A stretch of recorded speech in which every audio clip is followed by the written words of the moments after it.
नमस्कार मित्रांनो, स्वागत आहे पुन्हा एकदा मराठी लाईव्ह चॅनलवरती. मित्रांनो, 8व्या वेतन आयोगामध्ये कर्मचारी संघटनांना सरकारकडे वेगवेगळ्या मागण्या करीत आहेत. सध्याच्या महागाईच्या अनुषंगाने या मागण्यांमध्ये वाढ होत आहे. मात्र सरकार सर्वच मागण्यांच्या बाबतीत सकारात्मक आहे असं नाही. अनेक मागण्यांसाठी सरकारची भूमिका नकारात्मक असल्याची माहिती आहे. केंद्रीय कर्मचारी संघटनांनी मोठ्या पगाराची वाढ, पेन्शनमधील बदल आणि कौटुंबिक सुधारणा यांसारख्या अनेक मागण्या लावून धरलेल्या आहेत. मात्र आर्थिक दबाव आणि दीर्घकालीन आर्थिक जबाबदाऱ्यांमुळे सरकार या सर्व मागण्या जशाच्या तशा स्वीकारण्याची शक्यता कमी असून त्याऐवजी सुवर्णमध्य काढण्याची शक्यता आहे. आता बघू की आपण कर्मचारी संघटनांच्या कोणत्या मागण्या आहेत. कर्मचारी संघटनांनी 3.83 फिटमेंट फॅक्टरची मागणी केली आहे, जेणेकरून मूलभूत वेतनात मोठी वाढ होईल.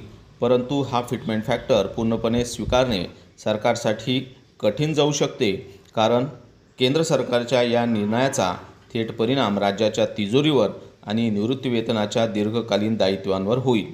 दुसरीकडे मूळ वेतन निश्चितीसाठी सध्याचे 3 सदस्यांचे कौटुंबिक घटक सूत्र बदलून ते 5 सदस्यांचे करावे या मागणीचे मात्र युनियन नेत्यांनी जोरदार समर्थन केले आहे. आजच्या काळामध्ये कर्मचाऱ्यांवर केवळ पत्नी आणि मुलांचीच नव्हे तर आई आणि वडिलांची सुद्धा जबाबदारी असते. तसेच आरोग्य आणि शिक्षणाचा खर्चसुद्धा वाढल्याने हे सूत्र बदलणे ही एक काळाची गरज असल्याचे संघटनांचे म्हणणे आहे. निवृत्तीवेतनाबाबत मोठा मुद्दा उपस्थित करण्यात आलेला आहे. निवृत्तीवेतनाबाबत जुनी पेन्शन योजना पूर्णपणे लागू करण्याची मागणी होत आहे. असं असलं तरी इतक्या वर्षानंतर राष्ट्रीय पेन्शन प्रणाली पूर्णपणे मोडीत काढणे व्यावहारिकदृष्ट्या कठीण असल्याचे संघटनांच्याच प्रतिनिधीचं खाजगीमध्ये मत आहे.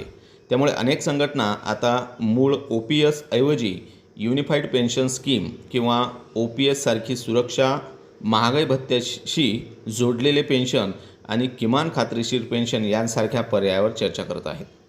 अशा प्रकारे हा व्हिडिओ होता मित्रांनो. आपल्याला हा व्हिडिओ आवडला असेल तर प्लीज लाईक करा, शेअर करा, कमेंट करा आणि चॅनलला आपण सबस्क्राईब केलं नसेल सबस्क्राईब करा. पुन्हा भेटूया अशाच एका नवीन चांगल्या व्हिडिओमध्ये नवीन माहितीसह. तोपर्यंत जय हिंद, जय महाराष्ट्र.